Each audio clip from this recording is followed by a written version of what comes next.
बिस्मिल्लाहिर्रहमानिर्रहीम। नूर मुकद्दम कत्ल केस हमारे लिए एक आजमाइश भी है और परेशानी भी।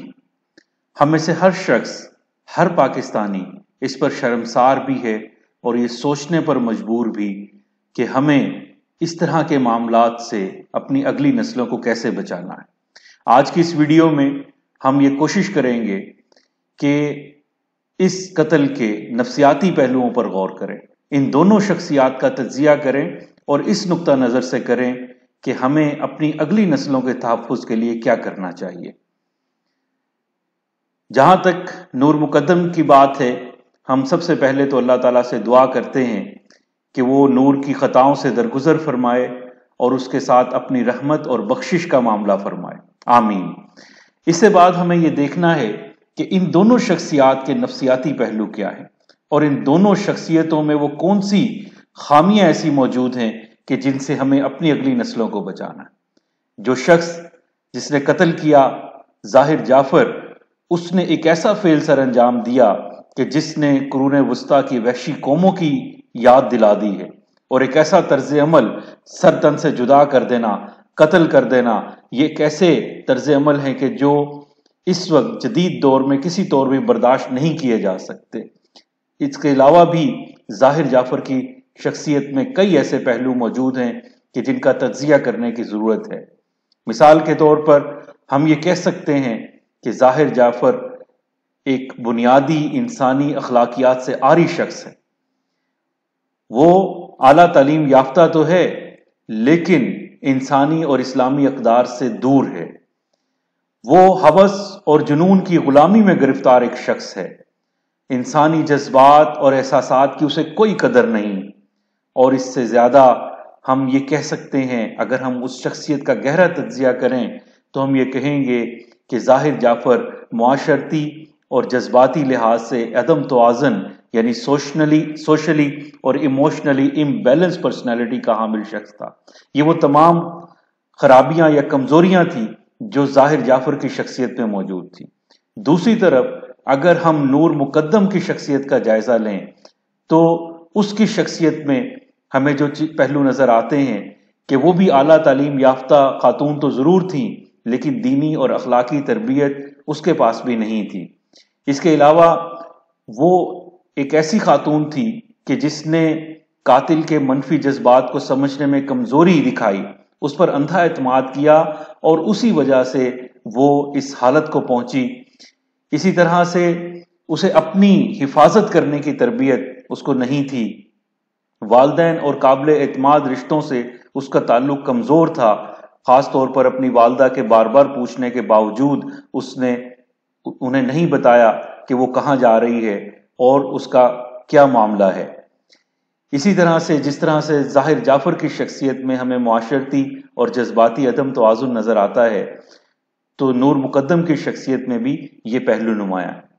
अब सवाल ये है, हमें दरअसल ये देखना है कि इस सारे वाक़े में हमारे लिए सबक क्या है। यानी हम ये देखते हुए कि इस वाक़े का सद्देबाब क्या हो सकता है, हमें ये देखना है कि हम अपनी अगली नस्लों को कैसे बचा सकते हैं, बहैसियत वालिदैन, बहैसियत असातिज़ा, सदर मुअल्लिमीन, अरबाब इख्तियार और मुआशरती कायदीन के तौर पर हर पहलू से हमें इस सारे वाक़े का जायज़ा लेना है और हमें यह देखना है कि हमें क्या करना है। आइए देखते हैं कि चंद तजावीज़ इस ज़मन में क्या हो सकती हैं। तालीमी नुक्ता नज़र से हम ख़ास तौर पर इस वाक़े का जायज़ा लेंगे और हम ये कहेंगे कि हमारी आम मुरव्वजा दुनियावी तालीम नाकाम हो गई। बच्चे सिर्फ किताबें पढ़ रहे हैं, किताबों को याद कर रहे हैं, अच्छे रिजल्ट्स की कोशिश कर रहे हैं, लेकिन दरअसल उनमें तरबियत की कमी। हमें जो कोशिश करनी चाहिए कि हम अपने बच्चों की तालीम के साथ साथ तरबियत भी करें। उन्हें सिर्फ दरसी किताबें नहीं पढ़ाएं, बल्कि उसके साथ साथ उन्हें अखलाकियात और दीन की बुनियादी बातें भी बताएं। दीन से ताल्लुक जोड़ना इसलिए भी ज़रूरी है कि हमारा दीन हमें ये बताता है कि हमने किस तरह से एक अच्छी, साफ और पाकीज़ा ज़िंदगी गुजारनी है। हमें कोशिश ये करनी चाहिए कि वो अक़दार कि जो हमारा दीन हमें देता है, वो अक़दार हम बच्चों में मुंतकिल करें। जैसे सच बोलने की आदत है, جیسے اچھائی اور برائی کی تمیز جو دین ہمیں سکھاتا ہے، حلال اور حرام کی تمیز سکھاتا ہے، اس تمیز کو مد نظر رکھنا چاہیے۔ اسی طرح شرم اور حیا کے تقاضے انہیں مد نظر رکھتے ہوئے مرد کو بھی اور عورت کو بھی زندگی گزارنی ہے۔ اور سب سے بڑی بات یہ ہے کہ اپنے بچوں کے لیے بحیثیت والدین، بحیثیت اساتذہ، ہمیں یہ کوشش کرنی چاہیے کہ ان کی دوستیاں، ان کی صحبت اچھی صحبت ہو، اور وہ صحبت نہ ہو کہ جس سے ہمارا دین بھی منع کرتا ہے اور اخلاقی لحاظ سے بھی وہ اس قابل نہیں ہے کہ ان صحبتوں کو اختیار کیا جا سکے۔ اسی طرح سے ہمیں دوسری بات جسے مد نظر رکھنا ہے وہ یہ ہے کہ اپنے بچوں کو کتابوں کی بجائے ہم ایک ایسی انڈرسٹینڈنگ دیں کہ وہ جیتی جاگتی دنیا کا تجزیہ کر سکیں۔ انہیں یہ معلوم ہونا چاہیے کہ صرف کتابیں پڑھنا اور صرف رزلٹ لینا اس زندگی میں کامیابی نہیں ہے، بلکہ اپنے آس پاس جو واقعات رونما ہوتے ہیں، اپنے آس پاس جو لوگ بستے ہیں، اپنے آس پاس جو دنیا چل رہی ہے، اس دنیا کی ایک انڈرسٹینڈنگ ہمیں اپنے بچوں میں ڈیولپ کرنا چاہیے، اور اس مقصد کے لیے والدین کی حیثیت سے، اساتذہ کی حیثیت سے بچوں کے ساتھ ڈسکشن کرنی چاہیے، ان کے ساتھ ایسے گپ شپ کے ماحول میں بات کرنی چاہیے کہ انہیں ان معاملات کی سمجھ آئے۔ تیسری اور اہم بات یہ ہے کہ بچوں کو ہمیں معاشرتی اور جذباتی تعلیم دینا چاہیے۔ یعنی معاشرتی اور جذباتی تعلیم سے مراد یہ ہے کہ بچوں کی سوشل اور ایموشنل ڈیولپمنٹ کرنی چاہیے۔ سوشل اور ایموشنل ڈیولپمنٹ کا تصور اس وقت ایسے تمام ترقی یافتہ معاشروں میں موجود ہے کہ جو یہ سمجھتے ہیں کہ صرف کتابی علم کافی نہیں ہے، بلکہ اس سے آگے بڑھ کر بچوں کو اس قابل بنانا چاہیے کہ وہ سوشلی سٹرانگ ہوں، انہیں سیلف مینجمنٹ آ جائے، سیلف اویئرنیس ان کے اندر ہو، وہ رسپانسبل ڈیسیژن میکنگ کر سکیں، ریلیشن شپس جو والدین کے ساتھ کیسے رابطہ رکھنا ہے، دوستوں کے ساتھ کیسے رکھنا ہے، یہ وہ ساری چیزیں ہیں کہ جو سوشل اور ایموشنل لرننگ میں آتی ہیں اور جن کو والدین کو بچوں کو سکھانا چاہیے۔ اگلی بات یہ ہے کہ نور مقدم کے اس کیس میں بہت بڑی کمزوری ہمیں یہ نظر آئی کہ نور اس قابل نہیں تھی کہ جسمانی طور پر یا فزیکلی اپنا دفاع کر سکتی۔ خاص طور پر بیٹیوں کے معاملات میں ہمارا یہ معاملہ بہت کمزور رہتا ہے۔ ہمیں کوشش کرنی چاہیے کہ ہماری بچیاں بھی بچوں کی طرح ایکسرسائز کریں، فزیکلی ایکٹیو ہوں، اور وہ اس قابل ہوں کہ کسی بھی صورت میں ان کے اوپر کوئی حملہ ہو تو اس کا دفاع کر سکیں۔ کچھ قوت اور کچھ ایسی سکلز، مثال کے طور پر مارشل آرٹس یا کوئی ایسی چیز بچوں کو ضرور سکھانی چاہیے کہ جس سے بچے اپنا دفاع کر سکیں۔ یہ آج کے دور کی ایک بہت بڑی ضرورت ہے۔ آخری بات یہ ہے کہ نور مقدم کے اس کیس میں ہمیں یہ بات سمجھ آتی ہے کہ بچوں کو اپنے خاندان سے جڑے رہنا سکھانا چاہیے۔